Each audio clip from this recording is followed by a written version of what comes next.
The millionaire woke up from a coma and discovered he had lost his entire fortune. But his maid, who had always secretly loved him, was the only one who stayed. The shrill sound of the heart monitor pierced the silence of the hospital room. Alexander Rothschild's eyes opened slowly, his heavy eyelids fighting against the fluorescent light that flooded the room. Confusion and disorientation overwhelmed his senses as he tried to process what was happening. "Mr. Rothschild, can you hear me?" A gentle but firm female voice reached his ears. Alexander tried to speak, but his throat was dry and rough. All he could manage was a hoarse grunt. "Don't try to speak yet," the voice continued. "You're at New York Presbyterian Hospital. My name is Dr. Samantha Chen. You were in a serious car accident and have been in a coma for almost 6 months." 6 months. The words echoed in Alexander's mind, sending shockwaves throughout his body. How was that possible? The last thing he remembered was driving his Aston Martin down Fifth Avenue on his way to an important business meeting. As Dr. Chen continued to explain his medical condition, Alexander noticed a silent figure in the corner of the room. A middle-aged woman with brown hair tied up in a simple bun and tired but kind eyes. She wore a simple uniform and held a bouquet of fresh flowers. "Pink?" Alexander managed to whisper, recognizing his longtime maid. Rosa's eyes lit up when she heard his name. She approached the bed, placing the flowers on a nearby table. "Yes, Mr. Rothschild." "I'm here," she replied, her voice trembling with emotion. Dr. Chen looked from Rosa to Alexander. "Rosa has been a constant presence here, Mr. Rothschild. She's been here every day since your accident." Alexander frowned, confused. Where was his wife, Victoria, his children, his partners? Why was his maid the only person there? As if reading his thoughts, Rosa spoke softly. "A lot has changed, Mr. Rothschild. I'm sorry." Before Alexander could question what she meant, Dr. Chen intervened. "Mr. Rothschild, we need to do some tests now that you're awake. Rosa, if you could give us a moment, please." Rosa nodded, casting one last worried glance at Alexander before leaving the room. The next few hours passed in a blur of examinations, tests, and questions. Alexander felt exhausted, but his mind was full of unanswered questions. When he was finally alone again, it was late at night. The room was silent, lit only by the soft light of a lamp. Alexander looked out of the window, watching the lights of Manhattan shining against the dark sky. His city, his empire. He was Alexander Rothschild, one of the richest and most powerful men in New York. What could have changed so much in 6 months? The door opened quietly and Rosa entered, carrying a tray with a steaming cup of tea. "I thought you might like something to drink, sir," she said, placing the tray on the bedside table. Alexander watched her curiously. Rosa had always been a constant presence in his life, looking after his Fifth Avenue mansion for more than 2 decades. But now, seeing her there in the hospital, he realized that he barely knew her. "Rosa," he began, his voice still hoarse, "what happened? Where's Victoria? And the children?" Rosa sighed, sitting down in the chair next to the bed. Her eyes were full of compassion and something else. Guilt.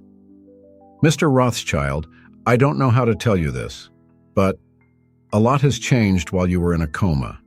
She paused, as if searching for the right words. "Right after your accident, there was a scandal. Your company's, well, it turned out that there were financial irregularities. Major irregularities." Alexander's heart began to beat faster. He knew that some of his business practices were on the edge of legality, but he was sure that he had covered his tracks. Rosa continued. "The FBI did a thorough investigation. His accounts were frozen, his assets seized. Rothschild Enterprises collapsed. Alexander felt as if the air had been sucked out of his lungs. And Victoria, the children," Rosa's gaze filled with sadness. "Victoria filed for divorce 2 weeks after the scandal broke. She took the children and moved to Europe. I'm sorry, sir." Alexander's world fell apart. In a matter of minutes, he discovered that he had lost everything. His fortune, his family, his reputation, 6 months in a coma, and his whole life had been turned upside down. How do you know all this?" he asked Rosa, his voice barely above a whisper. Rosa lowered her eyes, twisting her hands in her lap. I stayed, sir. When everyone left, when the lawyers and the federal agents emptied the mansion, I stayed. Someone had to take care of you. Make sure you got the best medical care possible. Alexander stared at her, perplexed. But why? You must have lost your job when the mansion was seized. Why would you stay? Rosa looked up, meeting Alexander's gaze. There was an intensity there that he had never noticed before. Because, Mr. Rothschild, over the years, I've learned to see beyond the ruthless businessman everyone knew. I saw moments of kindness, of vulnerability, and because I care about you, more than I should, perhaps. Silence fell over the room as Alexander absorbed Rosa's words. For the first time in his life, he found himself at a loss for words. This woman, whom he barely knew beyond her role as a maid, was the only person who had stood by him when everything fell apart. Rosa, he began, his voice laced with emotion. I don't know what to say. Thank you. She smiled softly, taking his hand in hers. You don't have to say anything, Mr. Rothschild. Now, the important thing is that you recover. The rest, well, we'll sort it out in time. At that moment, looking at Rosa, Alexander felt something he hadn't felt for years. Hope. He had lost everything. But maybe, just maybe, he had gained something much more valuable in the process. The sound of the city outside seemed distant now. The hospital room, which had previously seemed cold and sterile, was suddenly filled with a sense of possibility. Alexander Rothschild, the fallen tycoon, was about to begin a new chapter in his life. And, surprisingly, he wasn't alone. As the evening progressed, Alexander and Rosa remained in a comfortable silence. The questions and uncertainties about the future could wait. For now, it was enough to know that in the midst of chaos and loss, an unexpected connection had emerged, an anchor in a sea of change. As the sun began to rise, painting the New York sky in shades of pink and orange, Alexander finally fell asleep. Rosa, faithful as ever, remained by his side, watching over him. The world outside may have changed drastically, but there, in that hospital room, a new story was just beginning. The days following Alexander Rothschild's awakening were a whirlwind of emotions and discoveries. Each new piece of information was like a blow, making him question everything he had once taken for granted in his life. The morning after he woke up, Alexander was surprised by the arrival of a middle-aged man wearing a well-cut suit and carrying a leather briefcase. The man introduced himself as Marcus Holloway, a lawyer for the Rothschild family for generations. Mr. Rothschild, Marcus began, his tone grave. I know this may be overwhelming, but we need to discuss your legal situation. Alexander nodded slowly, feeling the weight of the world on his shoulders. Go ahead, Marcus. I want to know everything. Over the next 2 hours, Marcus detailed the collapse of the Rothschild empire. Money laundering schemes, tax evasion, bribery of public officials, all came to light during the FBI investigation. Rothschild Enterprises, once a corporate giant, had disintegrated amid lawsuits and scandals. What about my personal assets? Alexander asked, dreading the answer. Marcus sighed. Practically everything has been confiscated or frozen, Mr. Rothschild. The mansion on Fifth Avenue, the summer houses, the cars, the works of art. Everything is in government custody or has been auctioned off to pay off debts and fines. Alexander closed his eyes, feeling a wave of nausea. All his life, he had defined himself by his wealth and power. Now, he had nothing. There's one more thing, Marcus continued, hesitantly. Victoria, she didn't just file for divorce. She testified against you in exchange for immunity. She claimed to have no knowledge of the illegal activities and managed to keep a considerable part of the assets in her name and that of the children. This revelation was like a punch in the gut. Victoria, his wife of 15 years, the mother of his children, had betrayed him in the worst possible way. Where is she now? Alexander asked, his voice trembling. The last information we have is that she's moved to Switzerland with the children. She changed her surname back to her maiden name. Alexander felt a tear run down his cheek. His children, Benjamin and Sophia, would now grow up not knowing him, probably hating him for what they had lost. Marcus put a hand on Alexander's shoulder. I know it's a lot to process, but there's one more matter we need to discuss, your legal situation. Alexander stared at him, dreading what would come next. As soon as you are deemed medically fit, you will be transferred to a federal prison to await trial. The charges are serious, Mr. Rothschild. We're talking decades in prison. The room seemed to spin. Prison. He, Alexander Rothschild, who once dined with presidents and kings, would now face years behind bars. At that moment, the door to the room opened, and Rosa walked in, carrying a tray with Alexander's lunch. Seeing the scene, Alexander with tears in his eyes and Marcus with his grave expression, she stopped. Sorry, I didn't know you were in a meeting. I can come back later, she said, turning to leave. No, Rosa, Alexander called, his voice broken. Please stay. Rosa hesitated for a moment before entering and placing the tray on the bedside table. She cast a worried glance at Alexander, who seemed to have aged years in a matter of hours. Marcus looked from Alexander to Rosa, a curious expression on his face. Mr. Rothschild, if I may ask, who is this lady? That's Rosa, Alexander replied, a slight smile appearing on his lips for the first time that day. My friend. Rosa blushed slightly at the description, but remained silent. Marcus frowned, consulting his notes. Rosa, yes. The maid who stayed. Mr. Rothschild, I must warn you that, given your current situation, it is crucial to be cautious about who you keep in touch with. Anyone could be looking to take advantage or... Enough, Marcus.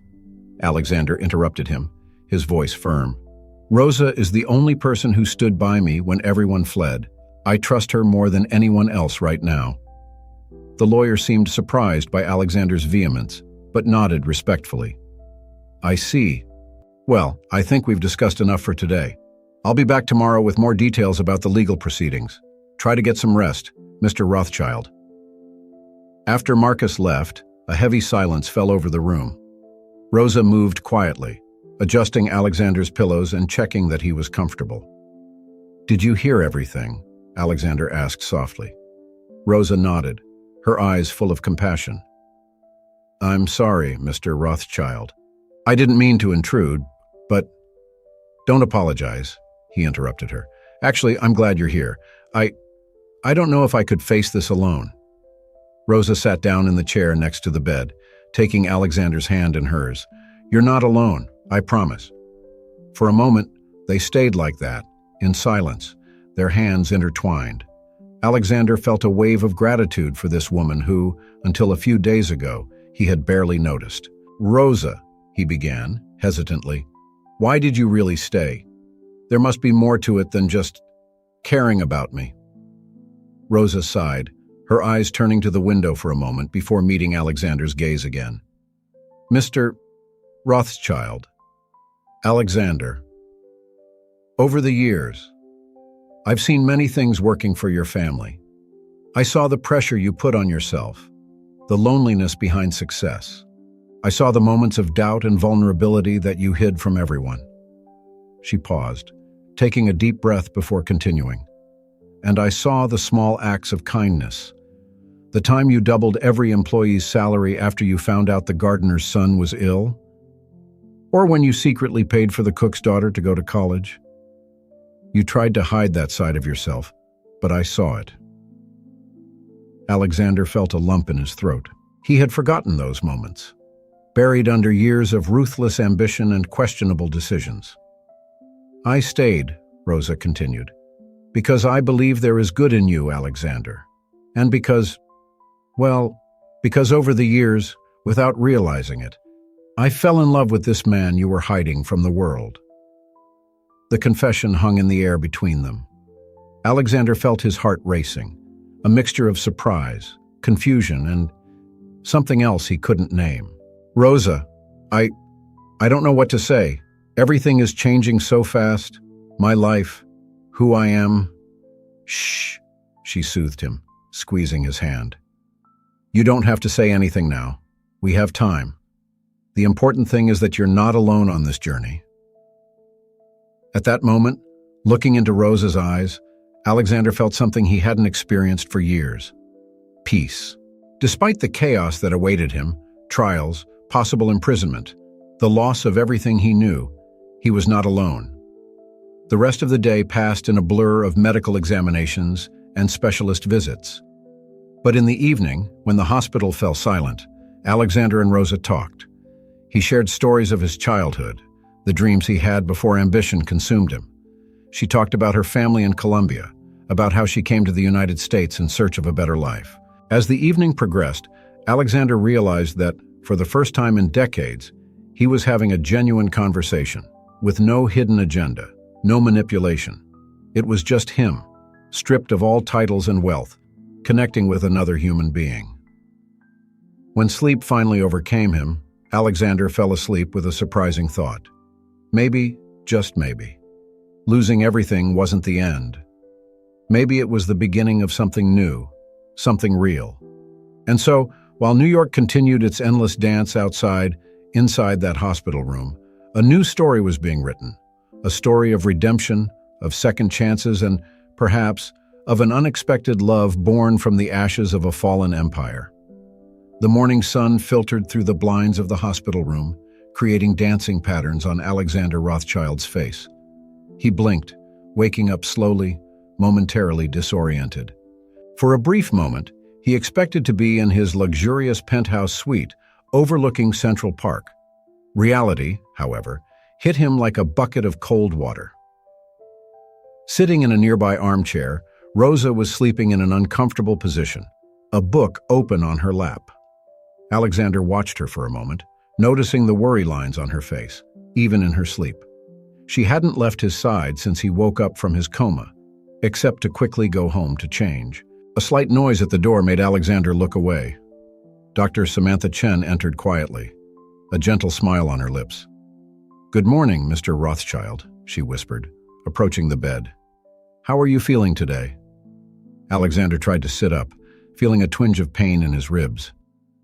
"Physically or emotionally, doctor?" he replied with a bitter smile. Dr. Chen nodded understandingly.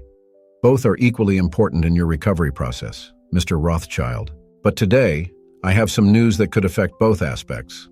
At the sound of the voices, Rosa woke up startled, quickly straightening up in her armchair. "Oh, sorry. I didn't realize I'd fallen asleep," she mumbled, running her hand through her disheveled hair. "Don't worry, Rosa," Alexander reassured her, before turning to the doctor. "What news is this, Dr. Chen?" The doctor consulted her clipboard before answering. "Well, Mr. Rothschild, from a medical point of view, your recovery has been remarkable. Your tests show a significant improvement in brain function, and your physical strength is returning faster than expected."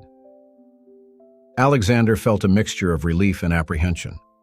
He knew that his improved health meant that he would soon have to face the legal consequences of his past actions.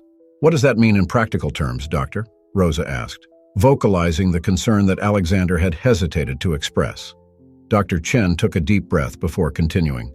"It means that, from a medical point of view, we're ready to discharge you, Mr. Rothschild.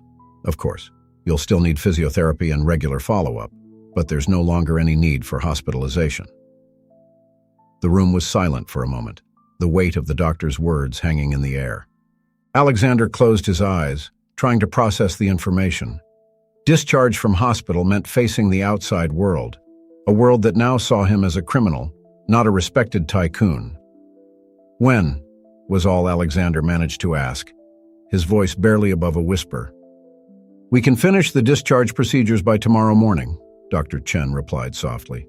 "I know this may seem sudden, but—" "It's all right, doctor," Alexander interrupted her, forcing a smile. "Actually, I think I've stayed in this room long enough." Dr. Chen nodded understandingly. "I see. Well, I'll let you two talk. I'll be back later with the discharge details and recommendations for post-hospital follow-up." As soon as the doctor left, Rosa got up and approached Alexander's bed, taking his hand. "How are you really feeling?" she asked, her eyes full of concern. Alexander let out a heavy sigh. "Honestly, terrified, Rosa. Leaving here means facing everything I've done, everything I've lost. It means that the real world, with all its accusations and trials, is waiting for me just outside. Rosa squeezed his hand gently. I know it sounds scary, Alexander, but remember, you're not alone in this. I'll be by your side every step of the way. Her words brought a small smile to Alexander's lips. I don't know what I'd do without you, Rosa. But what happens now? Where will I go when I leave here? I don't have a home anymore, remember? Rosa's face lit up with determination. I have an idea about that. My apartment in the Bronx is nothing compared to what you're used to, but it has an extra bedroom. You could stay there until we sort things out. Alexander stared at her, surprised. Rosa, I can't accept that. I've already done so much harm. I can't be a burden to you, too. You're not a burden, Alexander, Rosa replied firmly. You're someone who needs help, and I want to help. Besides, she added with a playful smile, I'm used to looking after you, remember? Before Alexander could reply, the bedroom door opened again. This time, it was Marcus Holloway, the lawyer, his face a mask of professional concern. Mr. Rothschild, he greeted, nodding briefly to Rosa. I've just been informed of your imminent discharge. We need to discuss the next legal steps immediately. Alexander felt the weight of reality fall on his shoulders again. Of course, Marcus. What do we need to do? The lawyer pulled up a chair and sat down, opening his briefcase. Well, the good news is that we managed to negotiate with the federal prosecutor. Given your state of health and cooperation so far, they've agreed to allow you to stay under house arrest while you await trial, instead of going straight to a federal prison. A sigh of relief escaped Alexander's lips. The thought of going straight to prison terrified him. Marcus continued, however, there are strict conditions. You will have to wear an electronic anklet and you will be confined to a court-approved residence. Your communications will be monitored, and you will only be able to leave for medical appointments and meetings with the legal team. Rosa, who had been listening in silence, intervened. Would my apartment be suitable for that, Mr. Holloway? I offered to let Alexander stay with me after his discharge. Marcus frowned, clearly surprised.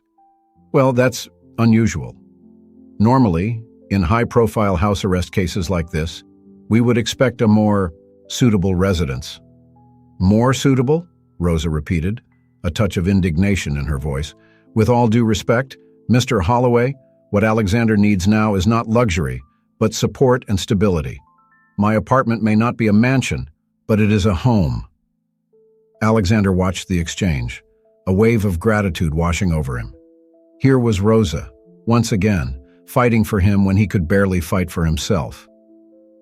Rosa is right, Marcus, Alexander finally said. If the court approves, I'd like to stay in her apartment. It's more than I deserve at the moment. Marcus looked like he wanted to argue, but something in Rosa's determined gaze and Alexander's resigned expression made him reconsider. Very well, he sighed. I'll submit the address for approval. If all goes well, we'll be able to transfer you directly there from the hospital tomorrow. When Marcus left to make the necessary arrangements, Alexander and Rosa sat in silence for a moment, taking in everything that had happened. Are you sure about this, Rosa? Alexander asked softly. Your life will change completely having a criminal under house arrest in your apartment. Rosa sat on the edge of the bed, holding Alexander's hand between hers. Alexander, when I said I'd be by your side, they weren't just words.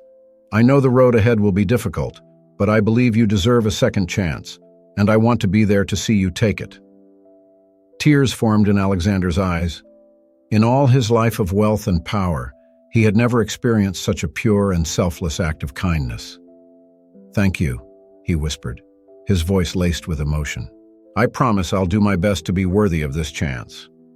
The rest of the day passed in a whirlwind of preparations. Doctors came and went, giving instructions for post-discharge care. Marcus returned with a stack of documents for Alexander to sign, detailing the conditions of his house arrest. Rosa made several calls, arranging for her apartment to be prepared to receive Alexander. In the evening, when they were finally alone, Alexander and Rosa sat side by side, looking out of the hospital window at the city that never sleeps.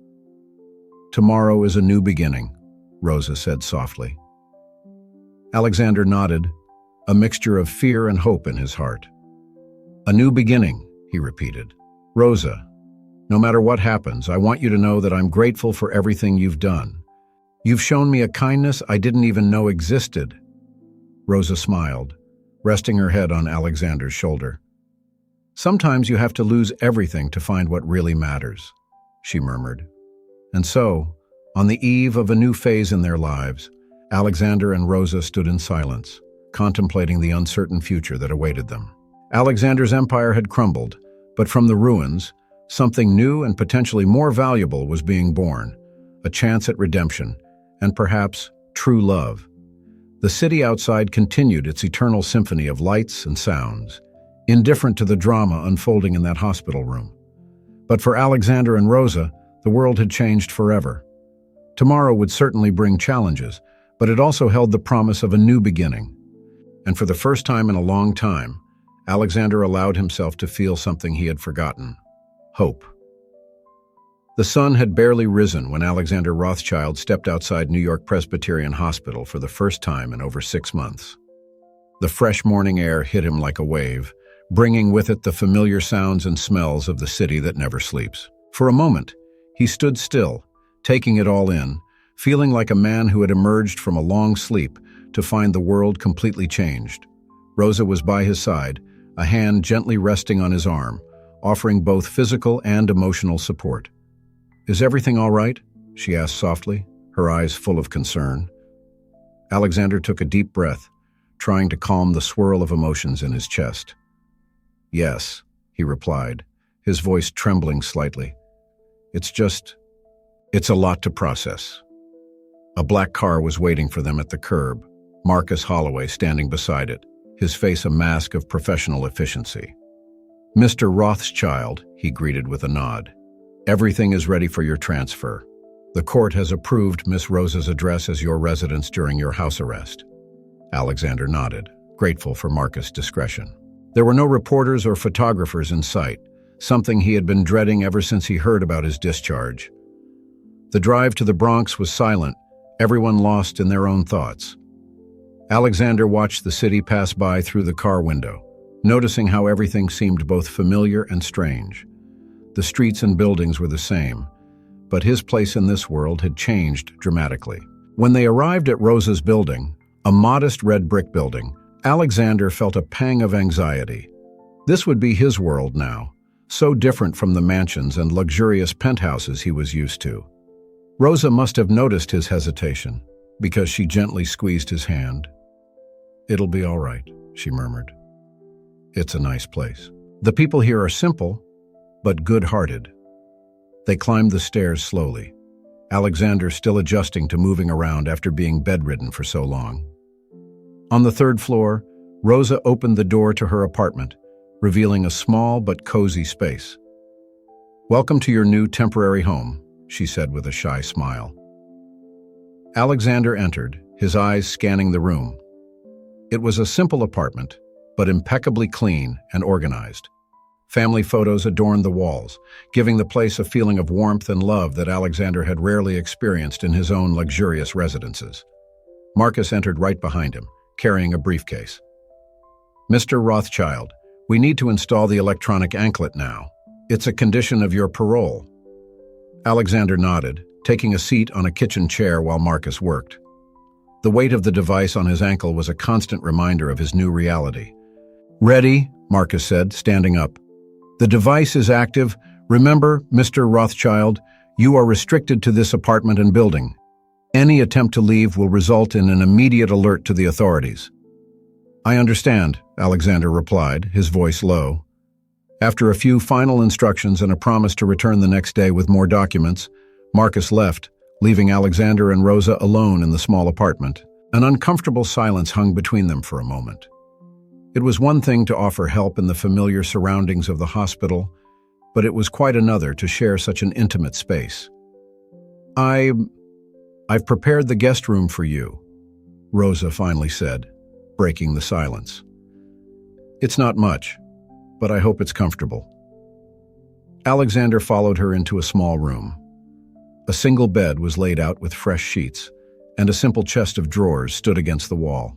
It was smaller than the closet in his old master suite, but somehow it seemed more welcoming than any place he had ever slept. "It's perfect, Rosa," he said, turning to her with a genuine smile. "Thank you for everything." Rosa blushed slightly. "You're welcome. Now, how about some breakfast? I bet you're tired of hospital food." In the small kitchen, Rosa moved around with ease, preparing eggs, toast, and coffee. Alexander sat at the table as watching her work, feeling a strange mixture of gratitude and discomfort. "You know," he began hesitantly, "in all the years you've worked for me, I don't think I've ever really talked to you. I never asked about your life, your dreams." Rosa paused for a moment, turning to face him. "Well, we have time for that now, don't we?" she said with a gentle smile. As they ate, Rosa shared stories about her family in Colombia, about how she came to the United States in search of a better life, about her dreams of one day starting her own business. Alexander listened, fascinated. Here was a woman who had faced so many difficulties, who had so little in material terms, but who radiated a strength and joy that he had never known in his circles of power and wealth. "Rosa," he said softly when she had finished speaking, "I'm sorry. I'm sorry that I've never really seen you before, that I've treated you and so many others like disposable pieces in my power game." Rosa reached across the table, gently touching his hand. "Alexander, the past is the past. What's important is what you do from now on." Just then, the doorbell rang, making them both jump. Rosa went to the door, returning moments later with a package in her hands. "It's for you," she said, handing it to Alexander. Curious, he opened the package, revealing a simple laptop and a basic cell phone. A note accompanied the items: "To keep in touch with your legal team and for any necessary work. Remember, all communications will be monitored. Marcus." Alexander stared at the devices, feeling the weight of his new reality. He, who once commanded a technological empire, was now reduced to a basic laptop and a prepaid cell phone. "That reminds me," Rosa said, taking something from a drawer. "I thought you might like to see this." She handed Alexander a stack of newspapers and magazines. Alexander flipped through them, seeing his face splashed across the covers, headlines screaming about his downfall, speculation about his future. It was surreal, like reading about someone else's life. "How do you cope?" he asked Rosa. "Knowing that you're harboring someone the whole world sees as a criminal." Rosa sat down next to him, her gaze steady. "I see a man, Alexander, a man who has made mistakes, yes, but also a man capable of change, of redemption, and I believe that everyone deserves a second chance." Her words touched something deep inside Alexander. For the first time since waking from his coma, he felt a spark of real hope. The rest of the day passed in a quiet routine. Rosa helped Alexander settle in, showing him where things were, explaining the routine of the building. In the evening, sitting in the small living room watching the news, which, to Alexander's relief, didn't mention his name, the reality of his new life began to settle in. "Rosa," he said softly, "I don't know how I'm going to repay you for all that you're doing for me." She smiled, her eyes shining in the soft light of the television. "You don't have to repay me, Alexander. You just have to do the best you can with this second chance." That night, lying on the narrow bed in the guest room, Alexander reflected on the path that had led him there. All his life, he had sought power, wealth, status. And where had it led him? To a small apartment in the Bronx, wearing an ankle bracelet, depending on the kindness of a woman he barely knew. But for the first time in years, perhaps for the first time in his adult life, Alexander felt at peace. The future was uncertain, the challenges immense. But here, in this small apartment, with Rosa close by, he felt that maybe, just maybe, he could find something that money could never buy: redemption and true love. With this thought, Alexander Rothschild, the fallen ex-magnate, fell asleep, dreaming not of corporate empires or bank accounts, but of a simple, honest future, alongside a woman who saw beyond his flaws and believed in his ability to change. The distant sound of Bronx traffic was his lullaby, so different from the artificial silence of his old soundproof penthouses. It was the sound of a new life beginning, a life he had never imagined, but which he now embraced with a mixture of fear and hope. The weeks passed, and Alexander Rothschild slowly adapted to his new life in Rosa's modest apartment in the Bronx. His days, once filled with high-level meetings and million-dollar decisions, were now marked by a simple, quiet routine. That Saturday morning, Alexander was sitting at the kitchen table, a steaming cup of coffee in front of him, as he flipped through the day's newspapers. His picture still appeared occasionally, but the headlines no longer screamed his name with the same intensity as before. The world moved on, finding new scandals and new stories to consume. Rosa entered the kitchen, already dressed for work. Despite Alexander's protests, she had insisted on keeping her part-time job at a local eatery at weekends. "Good morning," she smiled, pouring herself a cup of coffee. "Any interesting news?" Alexander shook his head. "Nothing new. It seems the world is finally forgetting about me." Rosa put a comforting hand on his shoulder. "That's not necessarily a bad thing, you know. It gives you a chance to rebuild yourself away from the spotlight." He nodded, covering her hand with his for a moment. Over the last few days, the casual touches between them had become more frequent, an intimacy growing silently. "Rosa," Alexander began, hesitantly, "I was thinking, maybe I could do something useful while I'm here. You mentioned that you dreamed of starting your own business. What if I could help with that?" Rosa's eyes widened in surprise. "Alexander, I don't know what to say. How could you help?" He smiled, a glimmer of his old sparkle in his eyes. "I may no longer have my empire, but I still have knowledge and experience. We could start by planning, making financial projections. Maybe, when all this is over, you can realize your dream." Rosa stared at him for a long moment, emotion shining in her eyes. "That would mean a lot to me, Alexander. Thank you." The moment was interrupted by the sound of the doorbell. Rosa frowned, confused. "Strange, I'm not expecting anyone." She went to the door, Alexander following close behind, limited by the length of his electronic anklet. When Rosa opened the door, they both froze in surprise. Standing before them was Victoria, Alexander's ex-wife, impeccably dressed and with a disdainful expression on her face. "So the rumors were true," she said, her voice as cold as ice. "The great Alexander Rothschild really has fallen so low." Alexander felt as if all the air had been sucked out of his lungs. "Victoria," he managed to say, "what are you doing here?" Victoria entered the apartment uninvited, her eyes scanning the room with barely disguised contempt. "I came to see for myself. I needed to make sure that you really were here." She looked at Rosa, who stood silently by the door. And with her, no less. Rosa stepped forward, her posture erect and defiant. "My name is Rosa, ma'am, and this is my apartment. If you've only come to insult me, perhaps you should leave." Victoria laughed, a humorless sound. "Oh dear, I didn't come here for you. I came to talk to my husband." "Ex-husband," Alexander corrected, his voice firm. "What do you want, Victoria? Our lawyers should deal with any outstanding issues." Victoria turned to face him, her eyes shining with a mixture of anger and something that seemed almost hurt. "Unfinished business? Is that how you see our life together, Alexander? As unfinished business?" Alexander sighed, wiping his hand across his face. "Victoria, please. You made your feelings clear when you testified against me and took the children away. And what else was I supposed to do?" she exploded. "Stand by a man who built our entire life on lies, who risked everything, including our children's future, for more power and money?" The silence that followed was heavy, laden with years of unspoken hurt and mutual betrayal. Rosa looked from one to the other, feeling like an intruder in a drama that had begun long before her entry into Alexander's life. "Where are the children?" Alexander finally asked, his voice low and controlled. "Safe," Victoria replied dryly. "Away from all this circus."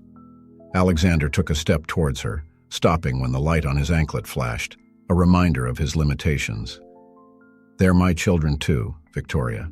I have the right to see them, to talk to them. Victoria stared at him, her eyes filling with unshed tears. The right? What right do you have, Alexander? You destroyed our family. You destroyed everything we built together. I know, Alexander replied, his voice breaking. And there isn't a day when I don't deeply regret every choice that brought us here.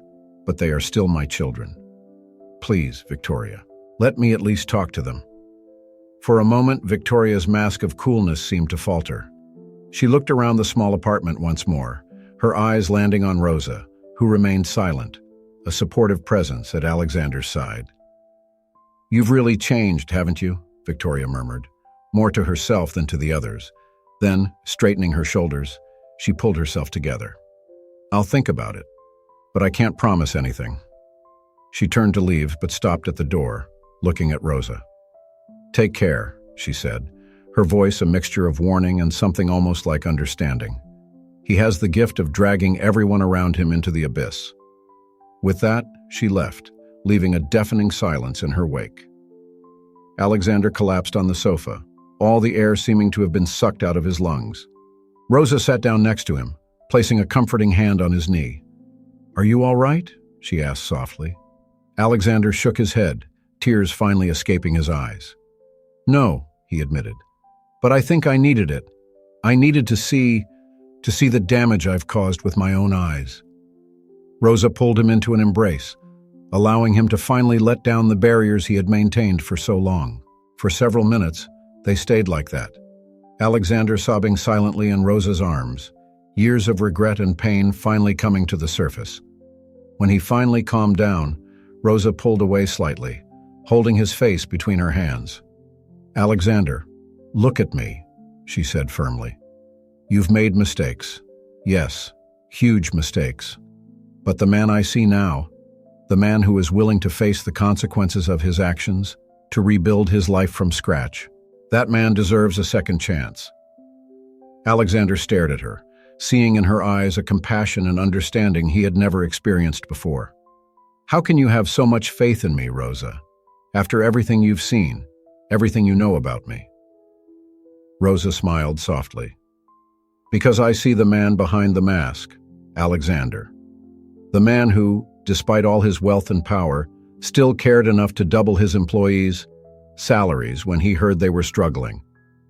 The man who secretly paid for the cook's daughter's college. This man was always there, Alexander. He just needed a chance to surface. Alexander felt something shift inside him at that moment. It was as if an enormous weight had been lifted from his shoulders. For the first time since his empire collapsed, since waking up in that hospital room, he felt hope. Rosa, he said softly, his voice heavy with emotion. I don't know what I did to deserve you in my life, but I promise that I will do everything in my power to be worthy of this second chance. She smiled, tears shining in her own eyes. That's all I ask, Alexander, that you try. At that moment, sitting on that small sofa in the Bronx, so far from the skyscrapers of Manhattan and the world of luxury and power that Alexander once inhabited, something new began to blossom. It was fragile, uncertain, but full of promise. The distant sound of the city outside seemed different now. It was no longer a reminder of what Alexander had lost, but an invitation to what could be, a new beginning, a new chance to make things right. And as the afternoon sun filtered through the windows of the small apartment, Alexander Rothschild, the man who once had everything and lost it, discovered that maybe, just maybe, he had finally found something truly valuable. The journey would be long and difficult, with many obstacles still to overcome. But with Rosa by his side and a new perspective on what really mattered in life, Alexander was ready to face whatever the future held. The empire had fallen, but from the ashes, something more precious was being born, a chance for redemption, for true love, and for a life lived with purpose and integrity. The weeks turned into months, and Alexander Rothschild's life in the small Bronx apartment took on a surprisingly comfortable routine. Mornings were filled with the aroma of fresh coffee and the soft sound of Rosa's voice. Afternoons were dedicated to working on the laptop provided by his lawyer. And evenings were for conversations, laughter, and an ever deeper connection with the woman who had become his safe haven. That fall morning, Alexander was sitting at the kitchen table, papers spread out in front of him, when Rosa walked in, fresh from her shift at the cafeteria. "How's the project going?" she asked, leaning over to give him a soft kiss on the cheek, a gesture that had become natural between them. Alexander smiled, taking her hand and giving it a gentle squeeze. "I've almost finished the business plan for your cafe. You know, Rosa, with your experience and passion, I'm sure it will be a success." Rosa's eyes sparkled with a mixture of excitement and apprehension. "It still seems like a distant dream, Alexander, especially considering—" She hesitated, her eyes involuntarily landing on the electronic anklet on his ankle. Alexander followed her gaze and sighed. "I know, but this won't last forever. And when it's over, I want to be ready to help you realize your dream. It's the least I can do after everything you've done for me." The moment was interrupted by the sound of the doorbell. Rosa frowned, confused. "Strange, we're not expecting anyone, are we?" Alexander shook his head, a knot of apprehension forming in his stomach. The last unexpected visitor had been Victoria, and that encounter still weighed heavily on his mind. Rosa went to the door, opening it cautiously. To both their surprise, Marcus Holloway, Alexander's lawyer, was standing in the hallway, his expression a mixture of concern and determination. "Mr. Holloway," Rosa greeted, opening the door wider. "Please come in." Marcus entered, his eyes quickly meeting Alexander's. "Mr. Rothschild, we have a problem." Alexander felt his heart racing. "What happened, Marcus?" The lawyer placed his briefcase on the table, pulling out several documents. "The prosecution is pushing for a speedy trial. They have new evidence and—" He hesitated, casting a quick glance at Rosa. "It's all right, Marcus," Alexander said, taking Rosa's hand. "Rosa can hear everything. I have no secrets from her." Marcus nodded, continuing. "Well, it seems that some of your former associates are willing to testify against you in exchange for more favorable deals for themselves." Alexander closed his eyes, feeling the weight of his past falling on his shoulders once again. "Who?" he asked, although he already suspected the answer. "Richard Hawthorne and Jennifer Zhao," Marcus replied, naming two of Alexander's most senior executives. Rosa squeezed Alexander's hand in silent support, feeling the tension coursing through her body. "I see," Alexander said slowly. "And what does that mean for us, Marcus?" The lawyer sighed, running a hand through his gray hair. "It means that our strategy needs to change. We can no longer rely on a lack of concrete evidence. We need to be proactive." "What do you suggest?" Alexander asked, his mind already racing with possibilities. Marcus hesitated for a moment before continuing. "There is an option that could significantly reduce your sentence, possibly even avoid prison." "No," Alexander interrupted him firmly, surprising both Marcus and Rosa. "If you're suggesting that I hand over other people to save myself, the answer is no." "Alexander," Marcus began, his voice laden with frustration, "you need to understand the gravity of the situation. We're talking about years in prison." Rosa watched the exchange, her eyes wide at the sudden change in atmosphere. Alexander stood up, his posture erect and determined. "I understand perfectly, Marcus, but I've done enough damage. I'm not dragging anyone else down with me." Marcus looked from Alexander to Rosa, as if seeking support. "Miss Rosa, perhaps you can make him see reason." But before Rosa could reply, Alexander spoke again, his voice firm. "Rosa has nothing to do with this, Marcus. This is my decision. I made the choices that brought me here, and I'm willing to face the consequences." The silence that followed was heavy with tension and unspoken emotions. Finally, it was Rosa who broke the silence. "Alexander," she said softly, placing a hand on his arm, "are you sure about this? I don't want to see you go to prison." Alexander turned to her, his eyes filled with a determination she had never seen before. "Rosa, when you gave me this second chance, I promised myself that I would be a better man, a man worthy of the faith you placed in me. If I betray others to save myself, I'll be betraying that promise. I'll be betraying you." Rosa felt tears forming in her eyes, a mixture of pride and fear taking hold of her. "I understand," she whispered, "and I'm with you, no matter what." Marcus watched the exchange with an expression of resignation.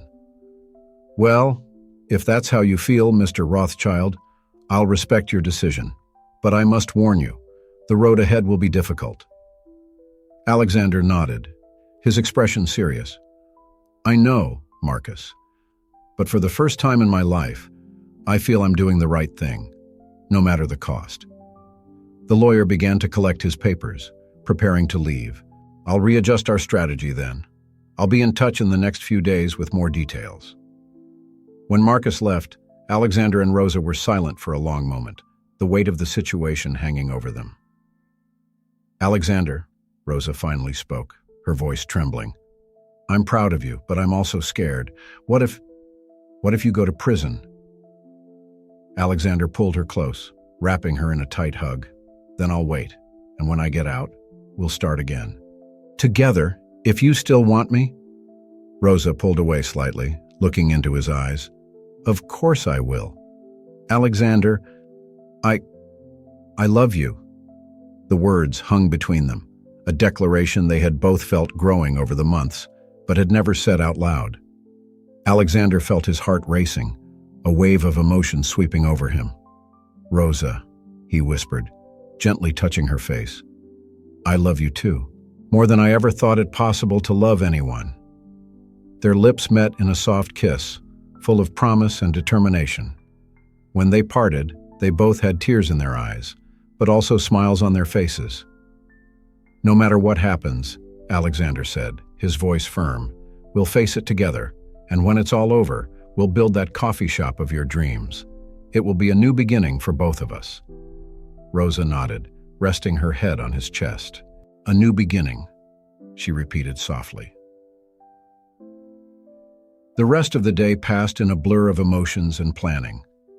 Alexander and Rosa discussed all the possibilities, from the best-case scenario to the worst. They laughed, they cried, and above all, they reaffirmed their commitment to each other. In the evening, sitting on the apartment's small balcony, watching the city lights, Alexander reflected on the path that had brought him there. From all-powerful tycoon to a man facing the possibility of prison, he had lost an empire, but gained something much more valuable: true love and the chance of redemption. "What are you thinking?" Rosa asked, noticing his distant gaze. Alexander smiled, squeezing her hand. "I'm thinking about how unpredictable life is. A year ago, I would have done anything to avoid prison, to keep my power. Now I just want to do the right thing, no matter the cost." Rosa kissed his cheek softly. "And that's why I love you, Alexander Rothschild. Because you finally found your true strength." As the evening progressed, the couple remained on the balcony, facing an uncertain future, but with the certainty that, whatever happened, they had each other. And in the end, that was all that really mattered. The empire had fallen, but from the ashes, something far more precious had emerged: true love, a chance at redemption, and the promise of a new beginning. For Alexander Rothschild, this was the greatest wealth he had ever possessed. The federal court of the Southern District of New York stands majestically against the gray autumn sky. Alexander Rothschild, dressed in a simple but well-cut suit, a gift from Rosa, walked up the marble steps, his heart pounding in his chest. Beside him, Rosa walked hand in hand, her presence an anchor in the midst of the storm he was about to face. "Are you ready?" she asked softly, squeezing his hand.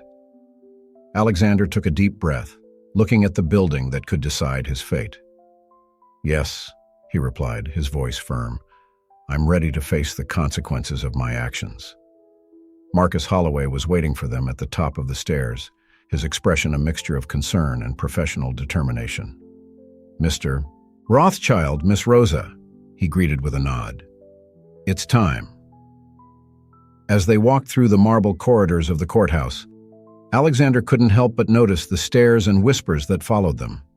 He, who had once been revered in the corridors of power, was now the object of curiosity and disdain. The courtroom was packed when they entered. Journalists, onlookers, and even some familiar faces from Alexander's past filled the seats. In the front row, to his surprise, was Victoria, her face a mask of conflicting emotions. When the judge entered and everyone stood up, Alexander felt the weight of the moment on his shoulders. This was the day he would finally face the consequences of years of greed and manipulation. The next few hours passed in a blur of testimony, evidence, and legal arguments. Alexander watched, with a mixture of shame and regret, as former colleagues and associates detailed the schemes and frauds that had built his empire. When it was his turn to testify, Alexander walked to the witness stand, feeling all eyes in the room on him. He paused, his eyes meeting Rosa's in the gallery. She nodded encouragingly, and he felt a wave of strength wash over him. "Mr. Rothschild," began the prosecutor, his voice as sharp as a blade, "do you deny the charges against you?" Alexander took a deep breath before answering. "No, sir, I don't." A murmur went through the courtroom. The prosecutor, momentarily surprised by his frankness, continued, "So you admit to orchestrating one of the biggest financial fraud schemes in recent history?" "Yes, I do," Alexander replied, his voice firm. "I committed serious crimes. I harmed countless people in my quest for power and wealth, and I'm here today to accept responsibility for my actions." The silence that followed was heavy with surprise and expectation. Alexander continued, his voice gaining strength. "For years, I convinced myself that the end justified the means, that success and power were the only measures of worth. But I was wrong, deeply wrong." He paused, his eyes sweeping the room before landing on Rosa. "Over the last few months, I've learned the true meaning of wealth. It's not about bank accounts or corporate empires. It's about human connections, integrity, and the ability to make a positive difference in the lives of others." Victoria, in the front row, had tears in her eyes, a mixture of emotions crossing her face. "I know that my words cannot undo the damage I have caused," Alexander continued, "but I'm here today not to ask for clemency, but to offer the truth, and to promise that, whatever the verdict of this court, I will dedicate the rest of my life to trying to fix what I broke and to being the man I should have been from the start." The rest of the trial passed in a whirlwind of emotions and tension. When the moment finally came for the verdict, Alexander was standing, Rosa at his side, their hands intertwined. "In the case of the United States against Alexander Rothschild," the judge began, his voice echoing in the silent room, "this court finds the defendant guilty of all charges." Alexander closed his eyes, feeling the weight of the word guilty on him. Rosa squeezed his hand, a silent gesture of support. "However," the judge continued, "given Mr. Rothschild's cooperation, his admission of guilt, and apparent remorse, this court sentences the defendant to 5 years in prison, followed by 5 years of probation." A murmur went through the room. 5 years. It wasn't the maximum sentence many had expected, but it was still a long time for someone who had once commanded an empire. As the officers approached to take him away, Alexander turned to Rosa. "I love you," he whispered, gently touching her cheek. "Wait for me." Rosa, with tears in her eyes, nodded. "Always," she replied. "I'll be here when you leave." As Alexander was taken away, he saw Victoria approach Rosa. To his surprise, the two women exchanged gentle words, Victoria even placing a comforting hand on Rosa's shoulder. Perhaps, Alexander thought, there was hope for reconciliation even in the most unexpected places. The following months were a test of endurance and determination. Life in prison was tough, a world away from the luxurious penthouses and private jets Alexander was used to. But he faced each day with a new perspective, determined to use this time for reflection and personal growth. He enrolled in educational programs offered by the prison, helped other inmates learn to read and write, and even started working on a financial guidance program to help former inmates reintegrate into society after their release. Rosa's visits were the highlight of his weeks. She came faithfully, bringing news from the outside world and, most importantly, her unwavering love. Together, they continued to plan for the future, dreaming of the cafe they would open when he was released. Victoria also visited him occasionally, bringing news and photos of the children. Slowly, painfully, they began to rebuild a form of friendship, united by their love for their children and a shared past. As the years passed, Alexander saw his old self disappear, replaced by a man who was wiser, kinder, and paradoxically, freer than he had ever been when he ran his empire. On one of her last visits before Alexander's release, Rosa brought exciting news. She had obtained a loan to open the cafe. "Everything is ready," she said, her eyes shining with excitement. "We're just waiting for you to cut the opening ribbon." Alexander felt his heart fill with love and gratitude. "I can't wait to start our new life together," he said, holding her hands across the visiting table. Finally, after 5 long years, the day of Alexander's release arrived.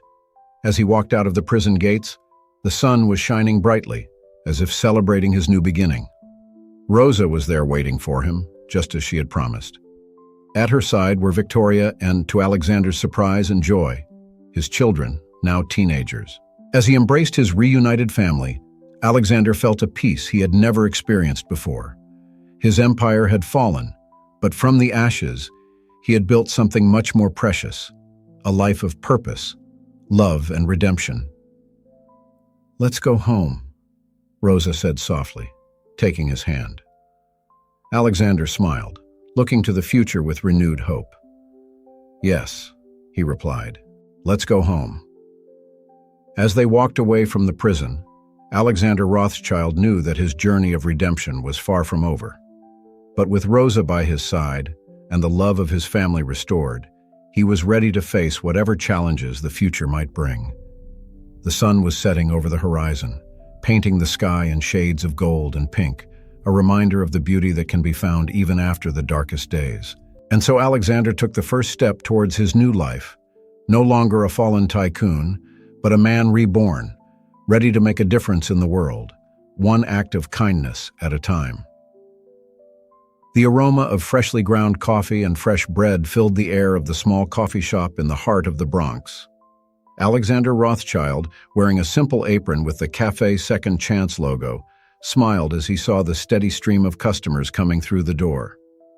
5 years had passed since his release from prison, and every day of those years had been dedicated to building this new life, a life of purpose, honesty, and, above all, love. "Another round of cappuccinos for table 3, Rosa said, passing him with a warm smile. Her hair, now speckled with silver strands, was tied up in a relaxed bun, and her cheeks were flushed from the morning's bustle. Alexander nodded, turning to the coffee machine. His hands, once used to signing million-dollar contracts, were now working deftly, creating elaborate designs in the milk foam. As he worked, he couldn't help but reflect on the journey that had brought him here. The fallen empire, the months of uncertainty, the trial, the years in prison. It all seemed like a distant dream now. The doorbell rang, and Alexander looked up, his heart warming at the sight of the familiar faces entering. Victoria, her blonde hair now cut into an elegant bob, entered accompanied by their children, Benjamin and Sophia, now young adults. "Dad!" Sophia exclaimed, running to hug him over the counter. Benjamin followed more calmly, but his smile was just as warm. "What a wonderful surprise," Alexander said, returning Sophia's hug before shaking Benjamin's hand. His eyes met Victoria's, and they exchanged friendly smiles. Time and circumstances had transformed their bitterness into a respectful friendship. "We couldn't miss the big day, could we?" Victoria said, taking a seat on one of the counter stools. Alexander frowned, confused. "Big day," Rosa appeared beside him, putting a hand on his shoulder. "You didn't think we were going to miss it, did you?" she said with an enigmatic smile. Just then, the door to the cafeteria opened again, and Alexander was stunned to see Marcus Holloway enter, followed by a group of familiar faces, former employees of Rothschild Enterprises, people he had wronged in the past, but with whom he had reconciled over the years. "What's going on?" Alexander asked, looking from Rosa to Victoria, confused. Benjamin stepped forward, holding out a small package. "Dad, today is exactly 10 years since you woke up in that hospital. 10 years since the beginning of your journey of redemption." Alexander felt a lump form in his throat. 10 years. A whole decade since his life had been turned upside down, since he had lost everything, and, paradoxically, gained everything that really mattered. Sophia continued, "We wanted to celebrate not just your transformation, but the impact you've had on all of us, on this whole community." One by one, the people in the cafe began to share stories. Former employees talked about how Alexander's financial mentoring program had helped them rebuild their lives. Local residents thanked him and Rosa for their volunteer work at the community center. Marcus Holloway came forward, his expression serious, but his eyes shining with emotion. "Mr. Rothschild, when I started representing you 10 years ago, I never imagined that you would be here today, celebrating not only your freedom, but your true redemption." Alexander felt tears forming in his eyes. Rosa squeezed his hand, and he turned to look at her, seeing all the love and pride reflected on her face. "You did it, Alexander," she said softly. "You've transformed your life and the lives of so many others." Victoria approached, handing Benjamin the small package he was holding. "We've all contributed to this," she said, indicating the gift. With trembling hands, Alexander opened the package, revealing a leather-bound book. When he opened it, he saw that it was a scrapbook, full of photos, letters, and memories from the last 10 years. There were photos from the opening of the cafe, newspaper clippings about the community work they did, thank you letters from people whose lives they had touched. On the last page, there was a recent photo of the whole family together: Alexander, Rosa, Victoria, Benjamin, Sophia, and even Rosa's parents, who had become an integral part of their lives. "That," Benjamin said, pointing to the photo, "is your real legacy, Dad. Not the skyscrapers or the bank accounts, but the lives you touched, the bridges you rebuilt." Alexander looked around the cafeteria at the smiling, emotional faces that surrounded him. His heart overflowed with gratitude and love. I don't know what to say," he finally managed to say, his voice choked with emotion. 10 years ago, I was a lost man, blinded by ambition and greed. I had hurt so many people, including those I loved the most." He paused, looking at Rosa, Victoria, and their children. "But you all gave me a second chance. You showed me that it's never too late to change, to do the right thing." Rosa wrapped her arms around him, resting her head on his shoulder. "And you took that chance with everything you had," she said softly. Alexander nodded, wiping away a tear. This cafe Second Chance, isn't just a business, it's a symbol. A daily reminder that we can all start again, that we can transform our lives and the lives of others. Victoria stepped forward, surprising everyone by hugging both Alexander and Rosa. "You've both built something extraordinary here," she said. "Not just a business, but a family, a community." The rest of the morning passed in warm celebration. The cafeteria was filled with laughter, stories, and, above all, a palpable sense of gratitude and hope. As the sun began to set, casting a golden glow through the cafe's windows, Alexander found a moment of stillness. He stepped out of the back door, breathing in the cool air of the approaching evening. Rosa followed him, entwining her fingers in his. "What are you thinking about?" she asked softly. Alexander smiled, pulling her close. "I'm thinking about how unpredictable life is. 10 years ago, I had everything money could buy, but my heart was empty. Now," he gestured towards the cafeteria, where their loved ones' voices could still be heard, "now I have everything that really matters." Rosa leaned in, kissing him softly. "We do," she corrected with a smile. At that moment, looking at the woman who had been by his side through everything, Alexander Rothschild felt a deep peace. His empire had fallen, yes, but from the ashes, he had built something much more precious, a life of purpose, love, and redemption. The sun finally set, painting the sky in shades of pink and gold. Alexander and Rosa stood there, hand in hand, looking at the horizon. The future, once so uncertain, now shone with promises of even better days to come. "Shall we go back inside?" Rosa asked softly. "Our family is waiting." Alexander smiled, feeling his heart fill with gratitude. "Yes," he replied, taking one last look at the night sky. "Let's go home." And so, hand in hand, they returned to the cafe, to their family, to the life they had built together. The empire had fallen, but something much more valuable had been born in its place, a legacy of love, forgiveness, and second chances. And for Alexander Rothschild, that was more than he could ever have dreamed of. It was all he really needed.